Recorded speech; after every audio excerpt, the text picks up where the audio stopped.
Fala pessoal, boa noite. Estamos aqui nessa sexta-feira de feriado para falar mais uma vez hoje aqui no Instagram, mais uma live.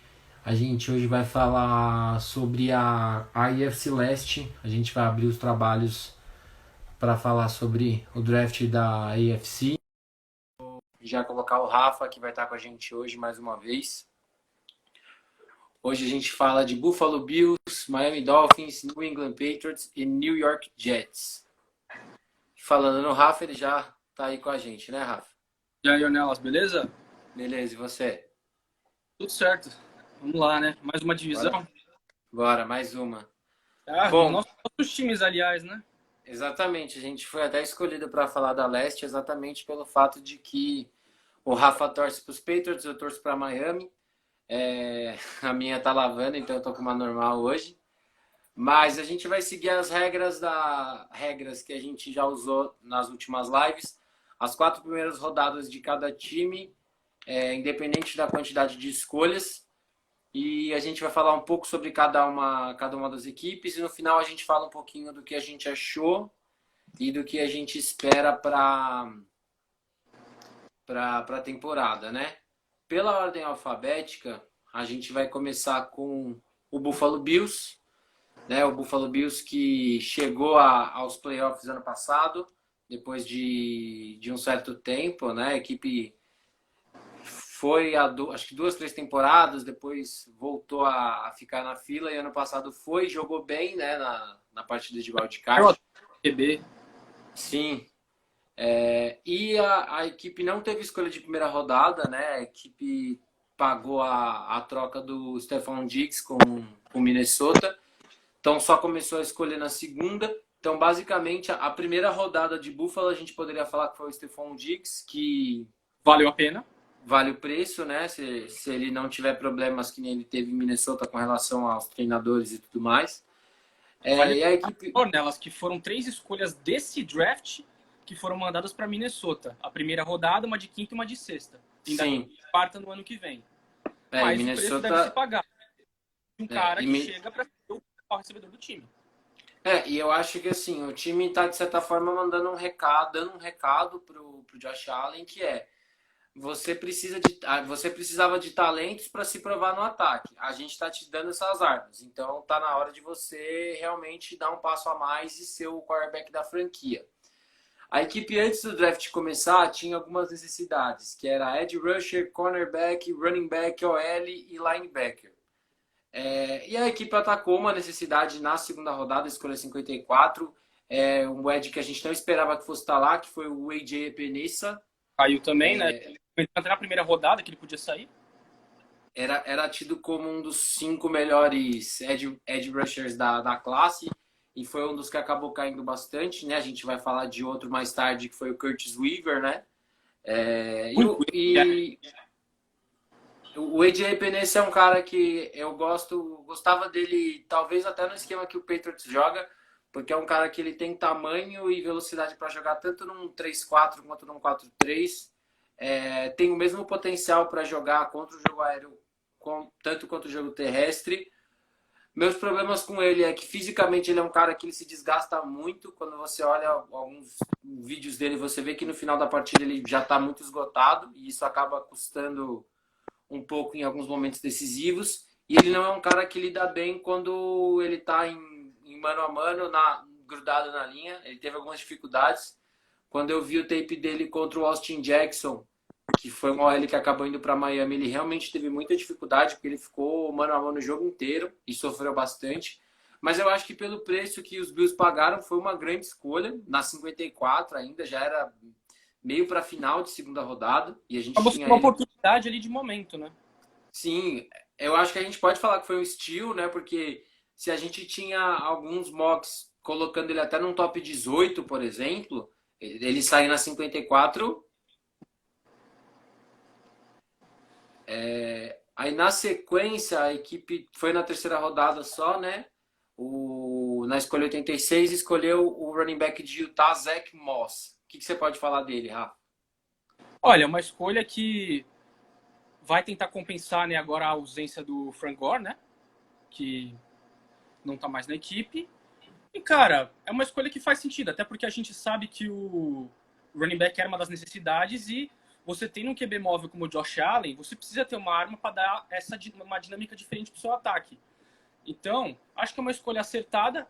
Aliás, as duas escolhas, as três escolhas em sequência depois acabaram sendo de ataque, né? Um running back, um wide receiver e um quarterback, que foi a surpresa que nós vamos falar depois, né? Sim. Mas assim, é uma escolha que fez sentido, até porque poderia ser um wide receiver nessa posição? Poderia. Só que como a Sim. gente já falou que já tinha endereçado isso com o Stephon Diggs, e os principais nomes daquela classe de wide receivers já tinham saído, então acho que nada mais justo que você pegar um running back nessa posição. Acho que é uma escolha que deve valer bastante a pena e vamos ver o que acontece, né? Aí na sequência, o Zach Moss, só pra gente passar rapidinho por ele não chega para ser titular. O Singletary teve uma temporada muito boa no passado. E eu acho que ele chega para ser um cara que ele vai pegar aqueles snaps de quando o Singletary estiver cansado ou quando o Singletary tiver uma sequência muito boa. E eu acho que isso é mais ou menos o que ele consegue produzir, entendeu? Ele não é um cara muito que muita gente falava, até porque ele era um jogador regular. Então eu acho que é isso. Chega para ser reserva do Singletary e deve fazer um bom trabalho, não sendo titular. Acho que uma das uma carta anotações favorável para ele, porque assim, chega assim no running back número 2, então não tem a mesma pressão, né? exatamente. Não vai estar em cima dele. Então é um cenário que parece bem favorável para ele tentar, de repente, se mostrar e evoluir. Até porque, como a gente falou, o Buffalo tem, até por causa do que o Josh Allen oferece como ameaça terrestre, essa dinâmica aí que sempre causa uma dúvida nas defesas, né? Sim. Aí na quarta rodada a equipe endereçou para receiver, né? Que eu acho que é certo. A defesa de Buffalo é bem estabelecida. A gente até comparava um pouco com a do Patriots ano passado, que talvez não ficasse devendo em nada ao que a do Patriots faz. Então a gente viu um enfoque mesmo. A equipe foi atrás do Gabriel Dias, não é brasileiro. O Gabriel Dias, não, perdão, Gabriel Davis, wide receiver de UCF. O que dá pra gente falar dele? A questão de UCF é um time que não tem um jogo aéreo muito bem estabelecido. É uma equipe que corre muito mais com a bola. Para vocês terem uma ideia, a última temporada que a equipe teve mais snaps aéreos do que terrestres, o quarterback de lá era o Blake Bortles. Nossa. Mas assim, ele é um cara que ele produz bastante após a recepção, tem uma saída forte e pelo sistema de UCF é um cara que consegue bloquear muito bem para o jogo terrestre, se mostrou. Só que eu acho que o que o sistema peca é onde vem as dificuldades dele. É um cara que ele não corre também as rotas em profundidade, principalmente. Acho que até pela falta de necessidade no sistema ofensivo do time. E é um cara que teve alguns drops fáceis, né, durante a carreira e principalmente no último ano.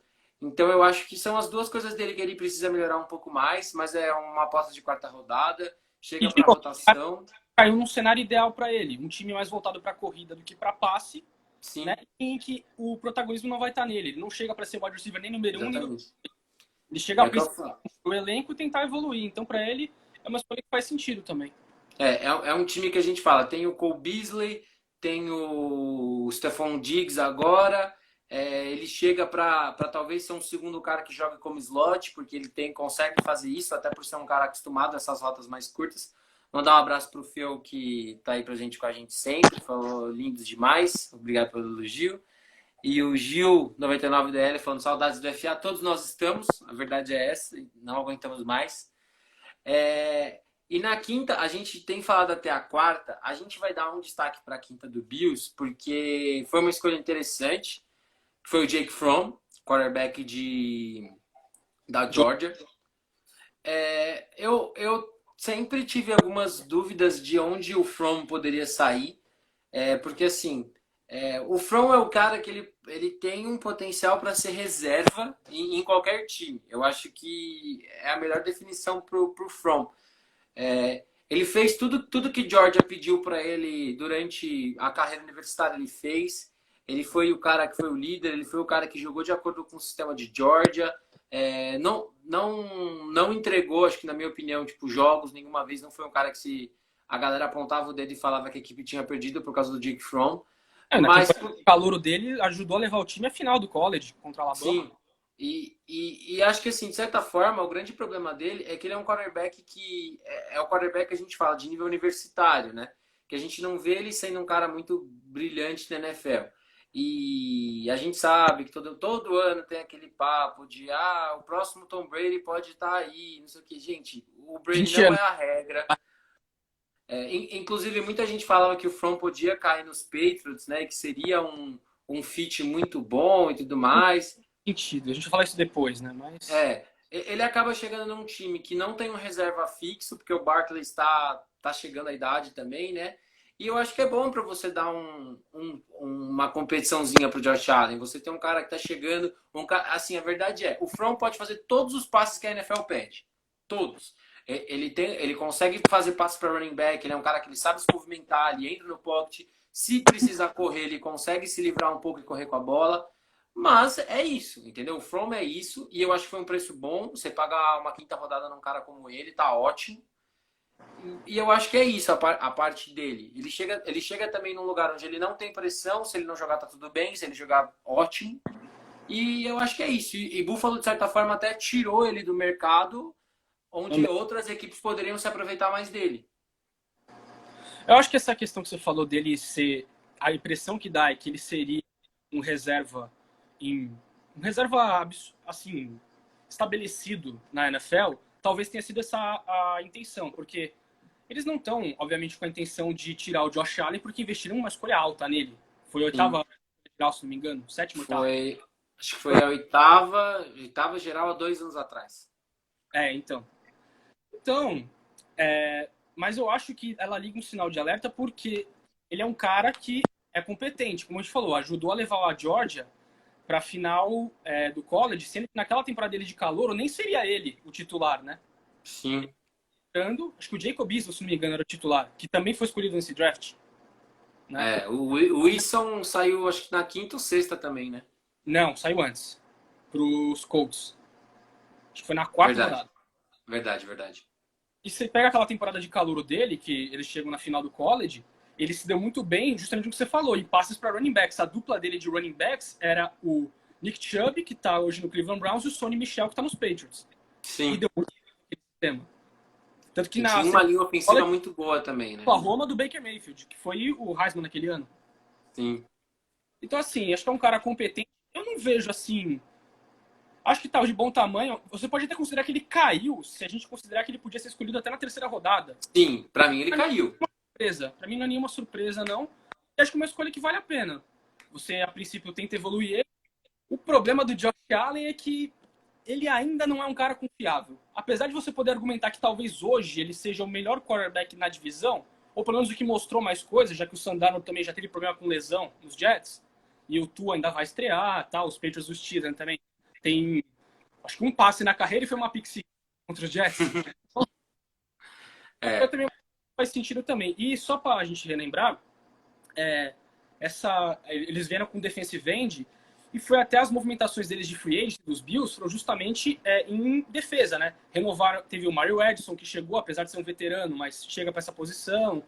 Sim. O Vernon Butler também, Quinton Jefferson. E para a secundária que você falou também, se conseguir voltar a jogar o que já jogou, fica interessante. Você tem uma dupla de cornerbacks com o Trey Davis White e o Josh Norman, que acabou de chegar no contrato de um ano. Né? E Josh Norman que até surpreendeu, né? Eu acho que pouca gente esperava ele ser cortado da forma que ele foi, né? E eu acho que é bom. Se o Norman chegar com aquela coisa de que ele não vai ser o cara que vai ter que marcar o melhor receiver do time adversário, eu acho que ele pode voltar a render como ele rendia em Carolina, né? Bom, agora a gente vai para Miami. Miami que tinha uma porrada de necessidades. Quarterback, OL, running back, safety, edge rusher. Era mais fácil. Era necessidade, né? Tinha necessidade de basicamente tudo, né? E até o que não aparecia como necessidade primária era uma necessidade secundária, como linebacker, por exemplo. Mas na primeira rodada, a quinta escolha geral, o Tank Fortua teve seu final feliz, né? A equipe acabou conseguindo ficar com o quarterback de Alabama. A verdade a gente só está questionando só se criou questionamentos pela questão do Tua por conta da lesão no quadril. Sim. Senão a gente não estaria com tantas interrogações na cabeça pela escolha. Porque ele já mostrou que ele tem potencial para machucar o adversário com as pernas também. Ele é um cara que ele consegue. Que é muito importante. Foi decisivo também, né? Sim. É um cara que ele simplesmente assumiu a bronca numa final nacional e fez o jogo virar para Alabama. É um cara que todos os treinadores que passaram falam que ele tem um espírito de líder e isso é muito. Eu não vejo tanta importância quando o cara não tem, mas quando o cara tem, é legal que seja seu quarterback. É um cara que consegue fazer todos os passes que a liga pede, veio de um programa muito forte e eu acho que o único problema dele é a lesão em si e que é o que a gente fala. Ele tem que parar de ser o Russell Wilson e começar a virar o Drew Brees, que é se livrar mais da bola e tomar menos pancadas, porque a gente sabe que ele vai encarar 4 vezes por ano a defesa dos Patriots e a defesa de Buffalo, que são 2 defesas com fronts muito fortes que vão pressionar ele bastante. Acho que a dos Patriots agora menos, mas que perderam... Agora menos, mas a gente sabe de todo o potencial que o Belichick tem e querendo ou não, a secundária ainda é muito forte, então em algum momento o front vai chegar e você tem que estar pronto. Você tem alguma coisa para falar do Tua? Cara, pra mim, eu não tenho nenhuma assim, dúvida que foi a escolha certa. Eu acho que se não fosse essa questão, inclusive, da lesão, a gente podia estar argumentando se valeria a pena pegar ser ele ou Joe Burrow. Acho que a lesão, ela botou um ponto de interrogação tão grande que mesmo que você considerasse, não, o Joe Burrow é melhor mesmo, só que a lesão do Tua, ela já bota um argumento tão grande. E não foi uma lesão só também, né? Essa foi a mais grave. Eu fiz até uma matéria falando sobre isso, quando começaram a me perguntar um pouco sobre a Tua ou o Herbert. O grande problema do Tua é que ele teve várias pequenas lesões durante a carreira no college, e a do quadril, que foi a mais séria, que ele quase falaram que ele poderia até ficar sem jogar nunca mais, ela meio que levantou uma bandeira amarela, né, que a gente fala, que é a de atenção, e aí a galera foi começar a ver. Ele já teve problema no tornozelo, ele já teve problema nas costas, ele já teve problema na mão. Mas é o que eu falo. É preferível, às vezes, você atacar esse cara e daqui 1 ano ou 2 não deu certo, do que às vezes você ir com o Herbert, que pode ser o cara. Eu, particularmente, não veria problema tanto um quanto o outro. Inclusive, talvez acho que até o Herbert vai ter um pouco mais de sucesso em primeiro momento. Mas em tese para ser titular, né? Os Chargers não têm quarterback. Tem o Tyrod Taylor, né? Que Miami também não tem, mas a situação também dos Chargers é diferente, porque ninguém, apesar do time ser muito bom, ninguém tá esperando que os Chargers cheguem e vão logo de cara competir pela divisão, porque tá lá o Kansas City. Cara, a vantagem que eles vão ter é muito grande, porque tem um Mahomes lá de quarterback. Acho que a questão para os Chargers é, de repente, se conseguir se estabelecer, é brigar por uma daquelas vagas de wildcard, né? Esse ano tem uma vaga a mais, né? Pra playoff. Mas então, seguindo agora, né? A gente vem para outra necessidade atacada na 18, que foi o Austin Jackson, OL de UCS. Eu, particularmente, gostei menos da escolha no dia do draft. E depois que eu parei para assistir um pouco mais do Austin Jackson, até o confronto que ele teve contra o AJ Epenesa, quando o UCS jogou contra a Iowa, eu gostei um pouco mais. Ainda acho que teriam talvez outros caras, como o jogador de Ball State, o Ezra Cleveland, que saiu, acho que pro Vikings, se eu não me engano, na segunda rodada. Mas assim, é um cara com potencial de futuro. Eu acho que Miami tem olhado um pouco mais isso também, de ter os caras que vão crescer junto com todo o elenco. E é um cara muito rápido. Porém, é um cara que, tecnicamente, ele peca em várias pequenas coisas que eu acho que ele vai precisar melhorar. Eu acho que Miami trocou o coordenador de linha ofensiva do ano passado para cá. Então, eu espero que consiga trabalhar mais esse cara, porque o Austin Jackson vem sim para ser titular, seja jogando pela direita, jogando pela esquerda. Porque o que a galera talvez não saiba, ou talvez não lembre de cabeça, é que o Tua ele é canhoto. Então, teoricamente, o lado cego dele vai ser o direito. O right tackle é mais importante que o left tackle. Então, o right tackle, teoricamente, vai ser mais importante. E é onde o Austin Jackson deve jogar, né? Então, eu acho que é um cara que tem que ser trabalhado, porque, mais uma vez, vai encarar fronts defensivos muito fortes, com muito potencial, com muito arsenal do que fazer, e é um cara que precisa trabalhar. É uma coisa que a gente falou no dia, que era o seguinte, a gente em momento algum questionou a necessidade. Tinha Sim. que ter na 18 em linha ofensiva. Isso era claro.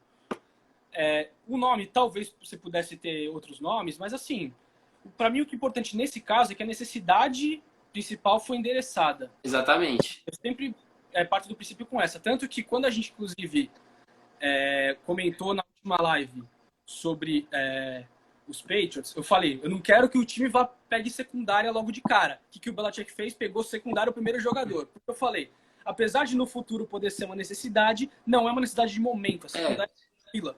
Depois a gente vai aprofundar mais nisso, mas... É aquela velha questão de pensar no futuro, né?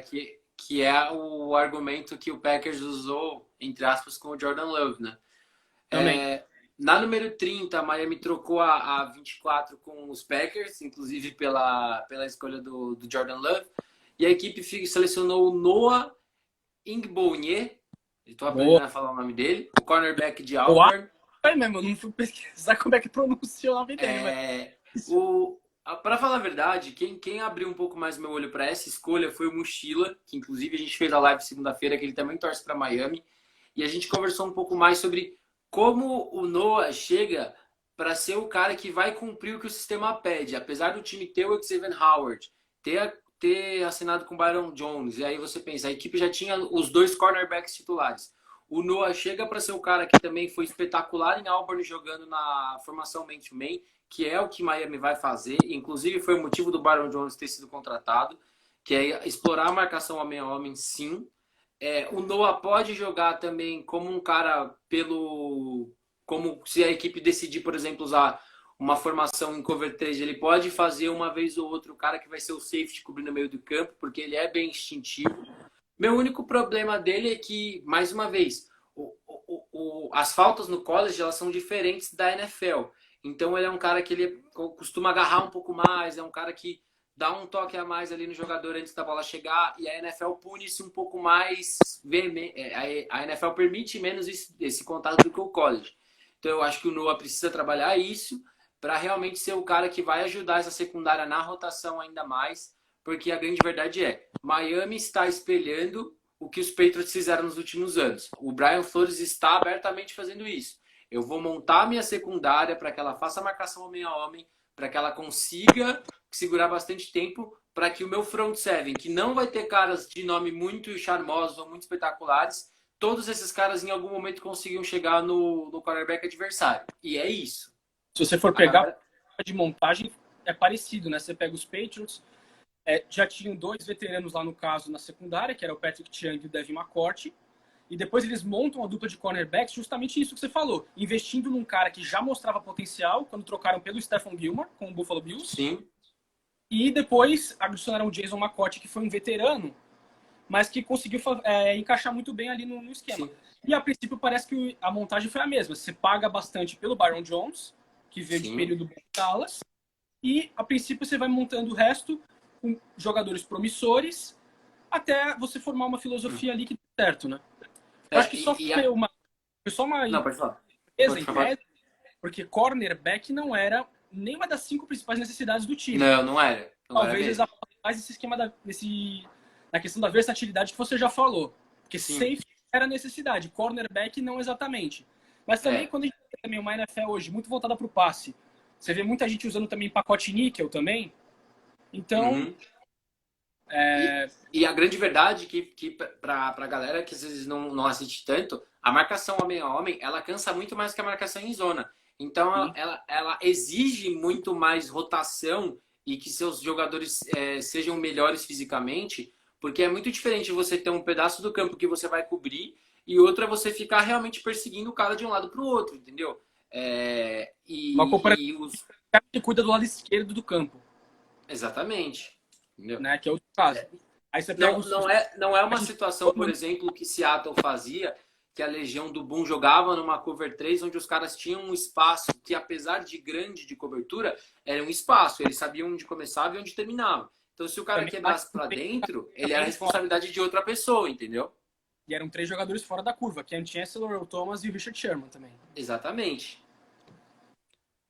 Bom, Eita, travou vamos aqui. para a segunda rodada, que eu acho que Miami tinha 3 na primeira, né? E a segunda rodada já não me agradou tanto, nem quero falar muito desses caras, porque na 39 a equipe foi com Robert Hunt, que é o L de Louisiana Athletic, que é um programa de segunda divisão.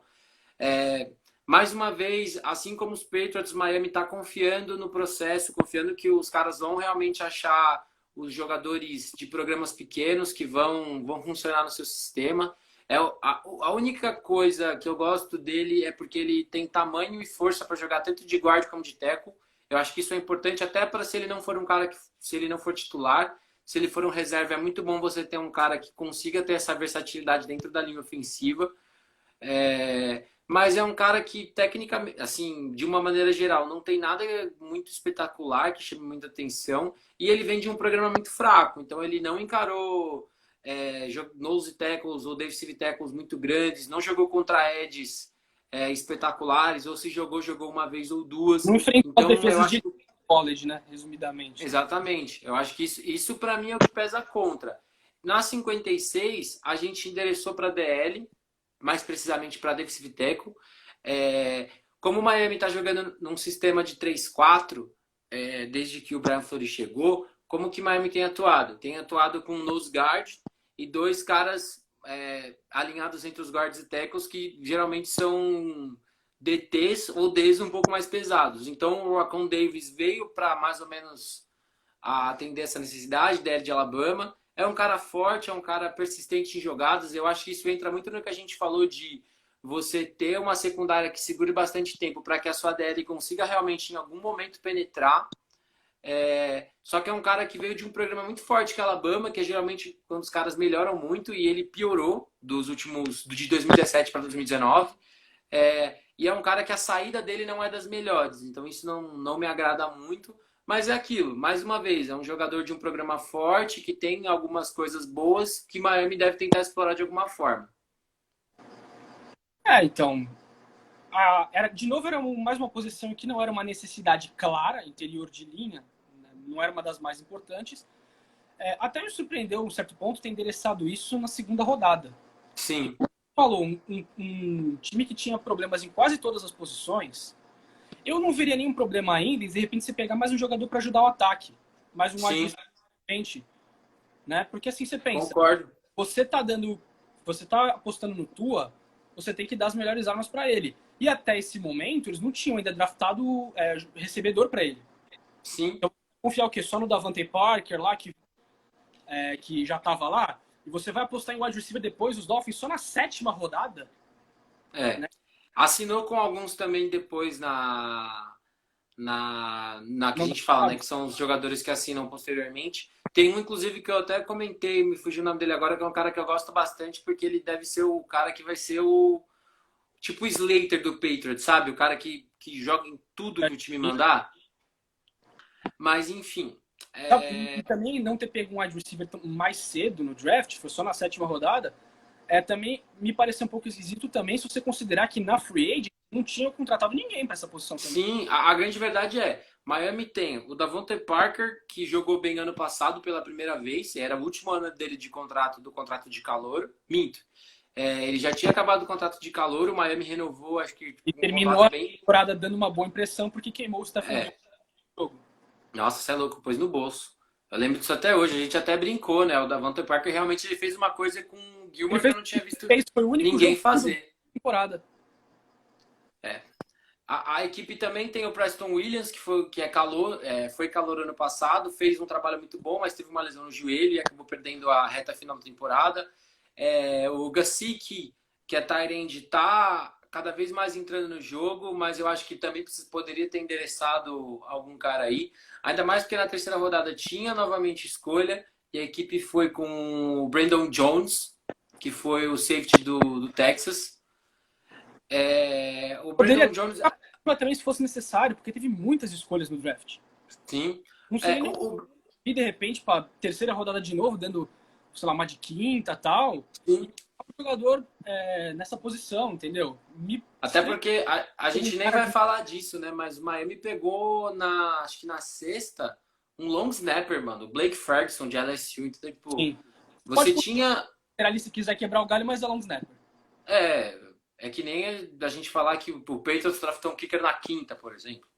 Mas bom, o Brandon Jones de Texas é um cara que ele para mim já entra no bonde dos jogadores que podem fazer várias pequenas coisas, né? Um cara que é bom fazendo coberturas um pouco mais longas para pegar o fundo do campo. Apesar de não ser um cara exímio tacleando, gera pressão ao quarterback quando o sistema de Texas pedia isso para ele. Mas é um cara que precisa ser um pouco mais rápido no próximo nível. Ele já ficava devendo um pouco disso no college. E ele vai precisar melhorar na NFL, senão ele vai ser queimado regularmente se Miami decidir seguir usando a marcação homem a homem com ele. Na quarta rodada, a equipe teve uma escolha que foi o Solomon Kindley, que é interior de linha ofensiva de Georgia. Que é uma escolha que eu gostei por onde ela saiu. Eu acho que o Kindley poderia ter saído até mais cedo, porque a classe de guards não era muito forte. A gente até comentou um pouco disso. É um cara que entrega de tudo um pouco e é um jogador a ser desenvolvido. A OL de Miami não vai ser espetacular esse ano, mas vai ser melhor que a do ano passado, já pelo menos. Tem o Michael Dieter que vai entrar no seu segundo ano. Tem todos os caras que estão chegando. Tem a chegada do Karaski. Flowers também, né? Tem o Trey Flowers que chegou. Tem a chegada... era dos Giants. Esse eu não entendi muito bem a contratação, mas... Não, a verdade ele chega para jogar como guard, porque ele realmente fez um bom último ano. Foi bem tackle. Se ele seguisse jogando como tackle, ele não seria contratado por time nenhum. Mas ele fez a transição para guard, realmente ele percebeu que ele não tinha velocidade para jogar na parte de fora da linha. A equipe trouxe o Caras também, que eu acho que foi a melhor contratação que a gente teve na off-season, que foi o center do Patriots ano passado. Pode jogar também como guard. Ele entrou como center por causa do problema de saúde do David Andrews. Mas eu acredito que o Caras vai ser o center. Até pelas movimentações que a equipe fez. Eu só acreditaria no Caras movendo de volta para guard se a gente tivesse selecionado o César Ruiz. Aí eu acho que ele teria sido seria colocado para guard de novo. Que os sempre deixaram. A gente não ia falar de quinta rodada, mas a gente vai comentar rapidinho sobre o Curtis Weaver, que é Ed de Boise State, que também era um cara que muita gente falava de começo de dia 2, talvez alguém subindo no dia 1, dependendo de como os Eds fossem saindo. E o Curtis Weaver sobrou até a quinta rodada. Até agora a gente não teve nenhuma explicação de nenhuma equipe, porque a gente sabe que às vezes no dia do draft vazam notícias de lesões dos jogadores, problemas extracampo, problemas com drogas, que às vezes derrubam os caras na classe. Até agora não saiu nada sobre o Curtis Weaver. E ano passado ele teve 13 sacks e meio em Boise State. Mais uma vez, o programa em que ele joga talvez desmereça os números dele, porque o Boise State também não é um programa de divisão muito forte, mas é um cara que pode ajudar na pressão, é um cara que pode fazer coberturas curtas, tem boas mãos. O problema dele ele não é o protótipo de edge da NFL hoje, né? Ele não é aquele cara atlético muito alto, ele é até um pouco meio, a gente fala, né, meio cheinho, mas eu acho que talvez seja a melhor escolha falando em preço, porque era um cara cotado de final de dia 1, começo de dia 2, você consegue selecionar ele 164, que é começo de quinta rodada, eu acho, né? Os Dolphins ainda subiram nessa escolha, porque essa escolha originalmente era dos Eagles, foi para os Cowboys e caiu para os Dolphins. Se não me engano, os Dolphins ainda subiram para fazer essa seleção, se não me engano. Não, e que valeu muito a pena, que nem o Cardinals subindo na terceira rodada para selecionar o Jones, o OL de Houston, que também ninguém entendeu como caiu tanto. Bom, agora eu vou deixar você ter as honras para a gente começar a falar do New England Patriots. Então, parecia muito com os Dolphins no aspecto de que parecia mais fácil você citar aonde não precisava de reforço do que precisava. Porque as ausências, as baixas que o time teve na intertemporada foram muito, muito grandes. Vou nem começar com perder o quarterback, né? Não, Mas, rapidinho. Eu também. Essa foi uma outra matéria que eu escrevi pro pessoal dos torcedores. A saída do Brady, ela meio que escondeu muitos buracos que a equipe tinha além de quarterback.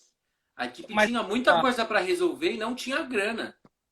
mas aí que tá, no ataque principalmente. E essa questão da grana, do salary cap, ela fez com que uma posição que a gente não precisava de nada, a gente não tivesse nada.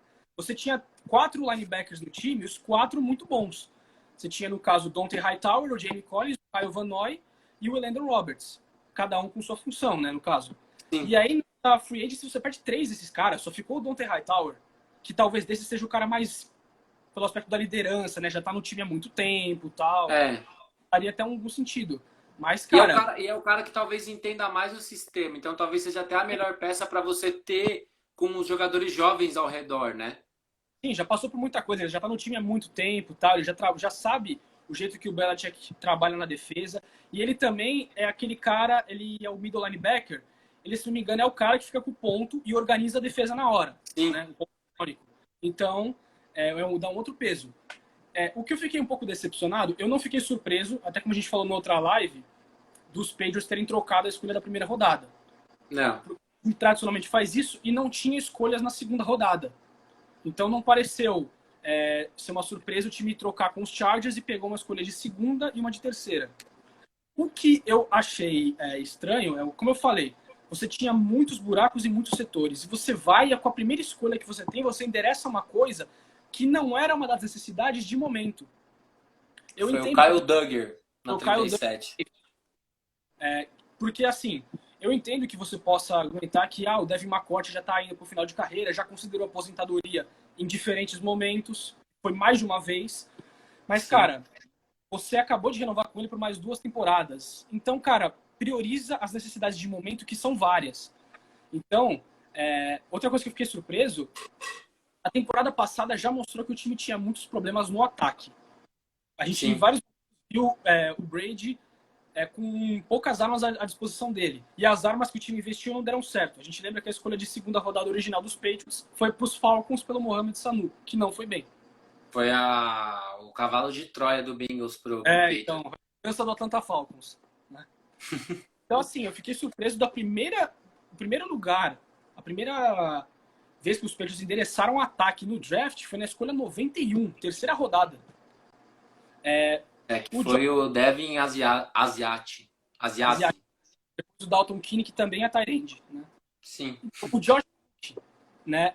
E depois o Anthony Jennings, que são 2 linebackers, são escolhas assim que fazem sentido, porque, como eu falei, a gente perdeu muito linebacker. Então, precisava repor. Me estranhou muito os Patriots investirem em 2 tight ends num intervalo de 10 escolhas. Quer dizer, o Asiasi está na 91 e o Keene na 101. Né? Eu vou te falar que eu gostei mais da do Dalton Keene do que a do Devin Asiasi. Por quê? Apesar do Devin Asiasi ser mais o tight end clássico, que vai ser o cara que vai afundar um pouco mais o campo, vai receber mais passes, o Keene, ele tem mais cara de Patriot, sabe? Porque ele joga na linha, ele pode fazer o fullback também, ainda mais que o Devin aposentou. É um cara que ele tem até ele não é tão efetivo, talvez recebendo a bola como o Asiasi, mas eu acho que num grande plano geral ele pode produzir até mais coisas. Então talvez a gente até veja mais ele sendo usado do que o Asiasi, que foi escolhido um pouco antes que ele. Eu acho que o Asiasi é o protótipo de tight end que o time do Patriots gosta mesmo, que é o cara que consegue esticar o campo, que é o cara que, apesar de não ser muito rápido, ele recebe todas as bolas e quebra alguns tackles. Mas eu acho que pela necessidade que você tem tanta coisa no seu ataque que você precisa, que se você tem um cara que consegue cumprir 2 funções bem, ele provavelmente a gente deve até ver ele mais sendo usado nos primeiros momentos. Então, pela necessidade, tight end era uma necessidade gritante. Ano passado você teve o Matt Lacoste e o Ryan Izzo, né? Que eram os caras e mais assim ficavam para receber passes, e o Benjamin Watson, que já era mais veterano, ficava mais para bloquear. E, cara, foi um desastre em tight end no Sim. passado. Então, não me surpreende terem escolhido 2 tight ends no draft, mas sim um intervalo, entre 10 Sim. escolhas. Sendo que, como a gente falou, tinham muitas outras necessidades. Me estranha muito o time não ter escolhido nenhum wide receiver nesse draft. Na segunda rodada, por exemplo, o Mimes ainda estava disponível quando a equipe selecionou, né? Quando escolheram o Bom, Duggan, no caso. Mas, aí a equipe não teve escolha de quarta rodada, então teoricamente a gente pararia por aí. realmente, Mas, eu vou vocês, originalmente tinha 3 escolhas de quarta rodada. Só que sim, trocou todas para subir para a segunda rodada, né? Porque tinha só uma escolha na segunda rodada, subiu a segunda para selecionar o Josh Uke, né? Não foram nesse pacote, mas sim. E na quinta rodada, a equipe selecionou o Justin Homelasser, kicker de Marshall. E assim, ninguém está questionando a habilidade dele, porque ele é um cara que no college ele mostrou que ele pode realmente ser o cara que vai ganhar os jogos em momentos decisivos. Porém, era uma quinta rodada ainda, e a gente sabe que, querendo ou não, kickers e punters geralmente nem são draftados. Geralmente, quando são sexta ou sétima, e final de sexta. E quando você pesquisa um pouco da história do Justin Hauser, você fica com. rapaz, inacreditável, você viu? Você levanta um pouco a sobrancelha, Ele porque é um fez cara uma que tem uma tatuagem tatuagem. da máfia da máfia. O cara tem uma tatuagem no braço direito que pode falar bastante da personalidade dele, do ser humano horrível que ele deve ser.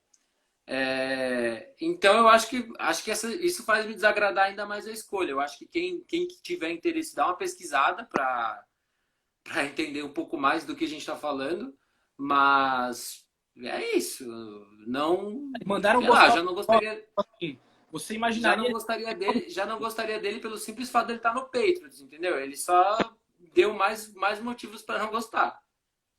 que no caso você pensa, se eles estavam realmente convictos que queriam ele, né, para ser o kicker, só lembrar que dispensaram o Gostkowski também, né? Sim, então era uma necessidade. É uma necessidade, obviamente. Não sei se de repente eles acharam que alguém poderia selecionar antes tal, e aí vieram com uma quinta É, rodada. Mas, assim, eu vou bater de novo na tecla que num time que teve tantos problemas no jogo aéreo do ano passado, você não investir nenhuma das escolhas em wide receiver, para sim. mim é no mínimo estranho. Ainda mais quando a sua principal referência de wide receiver é o Julian Edelman, que é um slot receiver.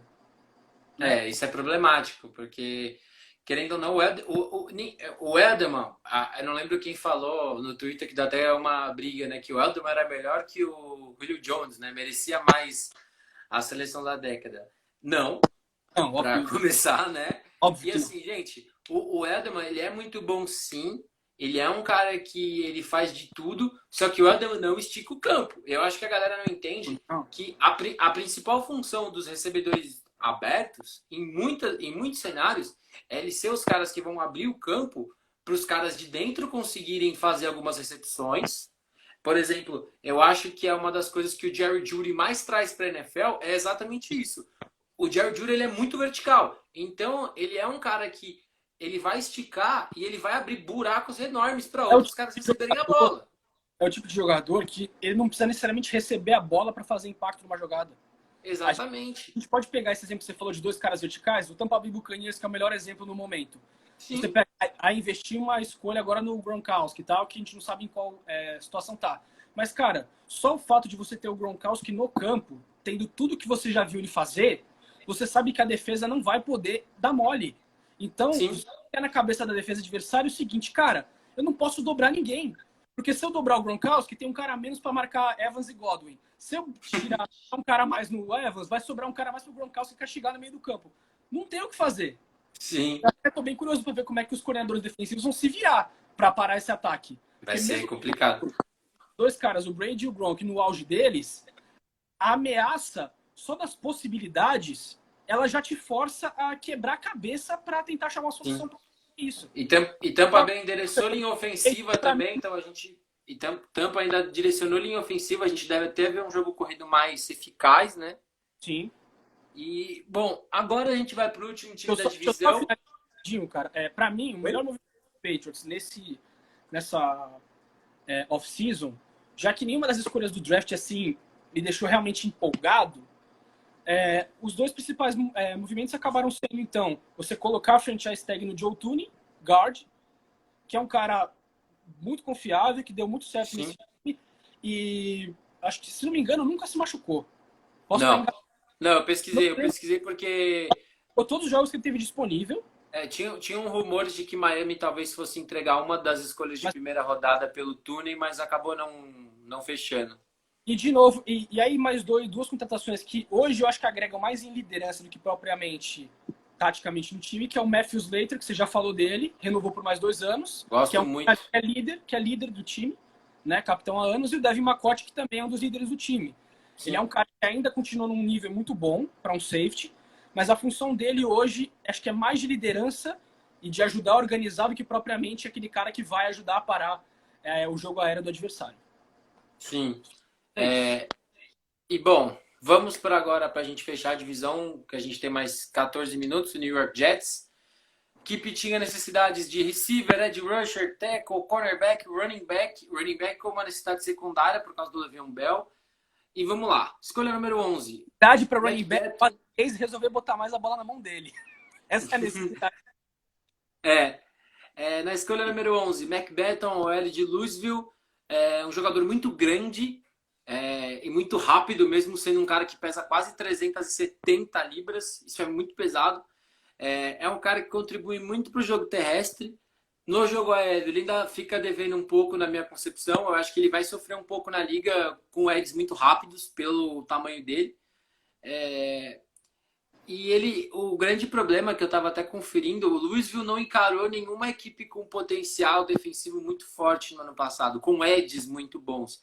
Então o Beckton não foi tão testado assim para o jogo terrestre, para o jogo aéreo, Se como já por não foi exemplo. bem contra os caras que não são top de linha, você fica ainda com essa dúvida. Exatamente, ele não, que nem a gente falou, o Austin Jackson teve que jogar contra o Ed Penessa mano a mano o jogo inteiro. Os caras que vêm geralmente, por exemplo, da SEC, são caras que jogam contra Alabama, são caras que jogam contra Auburn, são caras que jogam contra a Flórida, então são caras que. Mas assim, de faculdade de mais renome saindo mais adiante, de ofensiva até, de Alabama, de LSU, aliás, varreram o time inteiro quase, né? Mas LSU foi a primeira vez na história, não tem nada a ver com o que a gente está falando, mas é só para comentar. LSU teve pelo menos um jogador em cada posição que foi draftado. então. Mas você pega esses caras, às vezes nem tendo, às vezes, mostrado muito potencial quanto esses caras que saíram antes, mas como já enfrentaram competição muito Forte. mais forte, eles acabam sendo escolhas, assim, de uma certa forma até segura para os times lá pela quarta rodada. É que a gente fala, nenhum jogador é garantido. Não. Mas se você puder, às vezes, selecionar algum cara que você tenha, talvez, 1% a mais de confiança, você seleciona. Na segunda rodada, a equipe atacou outra necessidade, na 59, que foi o Denzel Mims, como você preferir. Caiu bastante. Outro cara que caiu bastante, potencial de dia 1, wide receiver de Baylor. É um cara que tem mãos muito boas. Ele cresceu muito pelo Senior Bowl e pelo Combine, porque no Senior Bowl ele queimou todos os corners que jogaram contra ele. E no Combine ele teve números muito fortes. O problema dele ele é um cara que ele tinha um conceito de 1 ou 2 rotas em Baylor. Então ele precisa desenvolver mais o que ele vai precisar fazer. Até porque o Adam Gaze, que é o head coach da equipe, ele tem um sistema ofensivo que vai pedir muitas coisas diferentes para muitos caras. Então eu acho que ele vai precisar melhorar um pouco mais o repertório.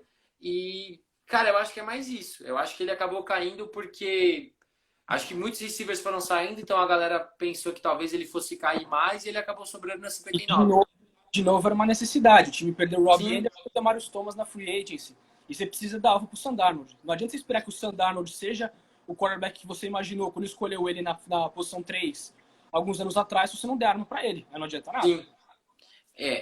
Bom, na terceira... Escolhas endereçaram justo as duas necessidades para ajudar o Darnold. Você tem um cara para a linha ofensiva que ajuda mais no jogo terrestre, só que você pega... Eu acho que o que o Darnold mais quer no momento é que o Le'Veon Bell carregue a bola e a defesa foque nele, que ele vai ficar muito à vontade para jogar. E O grande problema para mim, que eu acho que a galera ainda não entendeu, é que na NFL as equipes correm de formas diferentes. Então, por exemplo, a maneira que o Bell corria com os Steelers não é a mesma forma que o Jets corre com a bola. Então, o Bell precisou de um tempo para se adaptar ao jeito do Jets correr, fora que a OL do Jets é muito pior que a OL do Steelers, então isso com certeza dificulta mais o trabalho. foi muito baixo, ele recebeu muito pouco a bola para correr. Sim. É... Bom, na terceira rodada, a equipe atacou uma posição que talvez não fosse uma necessidade primordial, que foi safety. A equipe selecionou Ashton Davis, safety da Califórnia. Um jogador atlético, que eu acho que para o que o Adam Gaze gosta de fazer, que é jogar com uma cover 3, que você precisa ter um cara que cubra bem o fundo do campo. O Davis pode ser esse cara, apesar dele não ser um cara muito grande, então ele pode sofrer para derrubar um pouco mais os caras mais pesados, até porque a gente estava falando que algumas equipes usam o tight end para dar uma esticada no meio do campo, então você precisa de um cara que, além de uma boa visão de jogo, tenha força para derrubar. E ele é um cara que ele já se mostrou que perto do box ele não é muito efetivo, até pelo tamanho, ele não é um cara que se desprende muito de bloqueios, então é um cara que a gente não deve ver como, por exemplo, fazendo uma função de níquel, onde ele vai poder transitar um pouco mais perto do box. A gente deve ver ele mais na parte funda do campo mesmo, mais ou menos como que o McCourty faz para os Patriots, mas dadas as devidas proporções ao jogador. Na verdade, surpreende mais só pelo fato que o time já tem o Jamal Adams e você vai investir em safety na terceira rodada, né? Foi o que eu falei. Eu acho que ele chega mais para, por exemplo, as formações que a equipe de repente decidiu usar 4 ou 5 defensive backs. Ele provavelmente vai ser o cara que vai cobrir o fundo do campo, enquanto o Jamal Adams ou vai fazer uma marcação em homem a homem em algum tight end, ou o Jamal Adams vai ser o cara que vai ficar dentro do box, entendeu? Na terceira rodada ainda, a equipe selecionou o edge rusher Jabari Zuniga. Não tinha visto praticamente nada dele até a gente conversar hoje. Não é um cara que eu poderia falar muita coisa. Pelo que eu vi, é um cara que tem uma saída forte, é um cara que o primeiro passo dele é muito bom. E isso ajudou ele a ter alguns números. Porém, ele é um cara muito deficiente de força e de armas mesmo, sabe? É um cara que, se ele não consegue ganhar na primeira passada, ele não consegue geralmente progredir na jogada. Acho até que foi uma escolha muito alta pelo que o time poderia buscar ali na 79.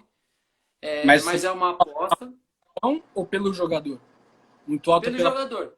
Porque eu acho que assim... por exemplo, o Curtis Weaver ainda estava disponível. Por exemplo. Eu gosto muito mais do Curtis Weaver do que dele. A gente pegou ideia. A gente não sabe, então, né? É aquilo que você falou. Que a gente, uma coisa que o Mochila me falou depois do draft, quando a gente estava discutindo um pouco sobre a escolha na 30 de Miami pelo corner de Auburn, foi que, assim, tirando o top 20, que você realmente vai pelo melhor jogador disponível na maioria das vezes, as equipes já começam a estudar o que é melhor para o sistema. Então a equipe começa a pensar, pô, eu jogo em marcação homem a homem, então eu preciso, de certa forma, pegar esse cara agora, porque tal time também pode precisar e ele pode atacar. Mas vamos acelerar um pouquinho que a gente está ficando sem tempo. Na quarta rodada, o Jets teve suas últimas 3 escolhas. LaMichael Perrine, running back. James Morgan, quarterback de FIU, que algumas pessoas falavam que podia sobrar para o Patriots no dia 3. E Cameron Clark, que é o de Charlotte. Pegar quarterback, cara, porque eu tava pensando o seguinte: você tá numa situação que você não precisa pegar reserva, você precisa pegar titular. Se não pegou na primeira rodada ou na segunda, não vai atrás de mais ninguém. Não teria dado contato pro Brian Hoyer para ser reserva se fosse para pegar um cara para desenvolver agora. E se você pensar, das 3 escolhas, 2 foram para caras que vão ser reserva. Porque o LaMichael Perrine é running back, então ele não chega para jogar. Não só pela questão do cap, mas contratar o Andy Dalton agora não faria sentido. Não só pelo cap, que paga muito, mas porque você quer um cara para ser o seu titular, ou pelo menos ver se ele pode ser. Se Exatamente. você não Hoyer no elenco, faria sentido trazer o Dalton, porque se o Steelers não der conta, você tem o Dalton. Exatamente. Mas, cara, tá todo montado desse jeito, não vai pegar quarterback esse ano. Eu acho que não. Dos 3 caras que foram selecionados, eu acho que o único que me agradou alguma coisa foi o Cameron Clark mesmo, o de Charlotte, que apesar de ser um cara mais uma vez, é um cara que vem de um programa fraco, Então, às vezes, as boas atuações dele podem estar mascaradas por encarar adversários ruins. Mas é um cara que ele se mostrou muito atlético, eu acho que isso é muito bom. E ele é igualmente produtivo para o jogo terrestre quanto para o jogo aéreo. Não é excelente, nenhum nem outro, mas é um cara que pode chegar e ser titular, dependendo da situação de Nova York. Até porque Nova York precisava encaixar algumas peças ali. Eu acho que é isso. O James Morgan como quarterback chama um pouco a atenção, mas é um cara que, para mim, tirando o braço, que ele mostrou que ele tem um braço forte, não agrada em nada, não tem mobilidade, não sabe entrar no pocket, se precipita demais. Chega para ser reserva e provavelmente para brigar para ficar no elenco. Não surpreende ter investido de novo em tackle só lá para o final do draft, porque a gente lembra que o George Fant também chegou na free agency. Sim. Então, em tackle, acho que o planejamento, você está pensando, vou ter o George Fant de um lado e eu chego com o da 11, como é que é o nome mesmo? O Mekhi Becton. Fazer uma dupla. Sim. Né? Não faria sentido você antes vir endereçar isso.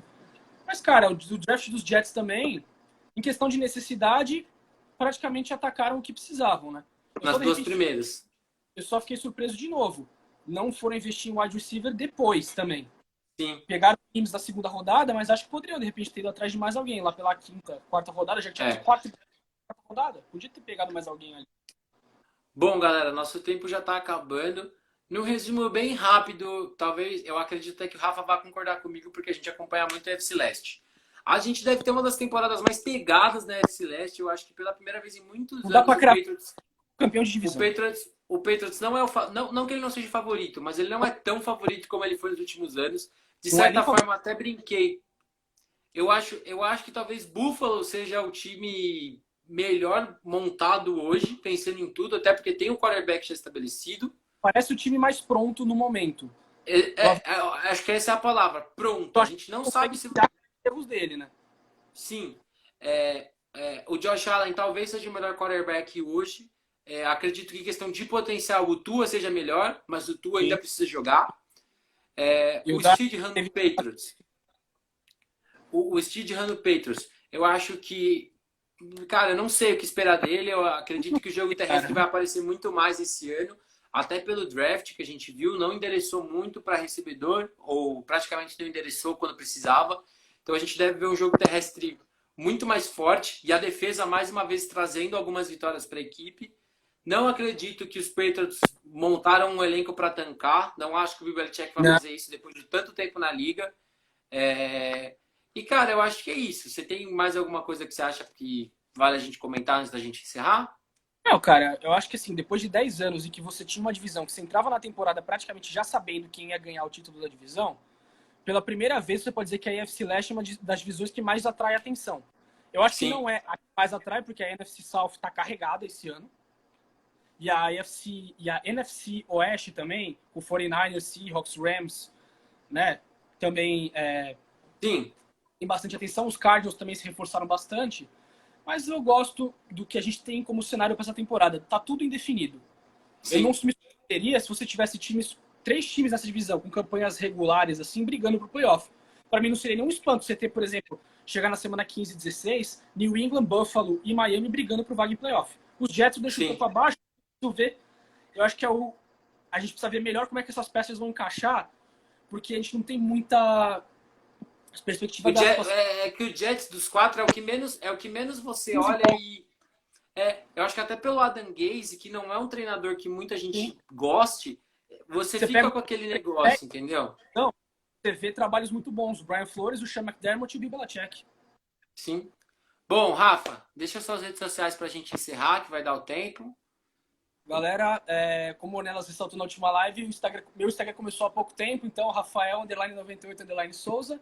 E é isso aí, segue também as redes sociais aqui do Primeira Descida e em breve estaremos de volta. Não sei qual vai ser o assunto, mas com certeza a gente vai estar de volta aí. É isso, galera. Eu acho que provavelmente essa é a última live da semana. Segue a gente no Facebook, Primeira Descida, no Twitter, Primeira Descida, aqui no Instagram, Primeira.Descida, nas minhas redes sociais, O Menino Ornelas, Facebook, Instagram, Twitter, tudo lá. Semana que vem a gente volta, a gente vai trazer mais FABR semana que vem, bastante. Acho que são 3 lives, se eu não me engano, totalmente voltadas para FABR. A gente tá, cada vez mais querendo produzir. Mandem sugestões pra gente, pessoas que vocês querem ver aqui na live, assuntos que vocês querem que a gente fale, que a gente está muito disposto para poder dar o máximo de conteúdo para vocês. Aqui no Primeira Descida, a Casa do Futebol Americano em São Paulo. Valeu, galera. Obrigado, Rafa. Boa noite. Valeu, mano. Obrigadão.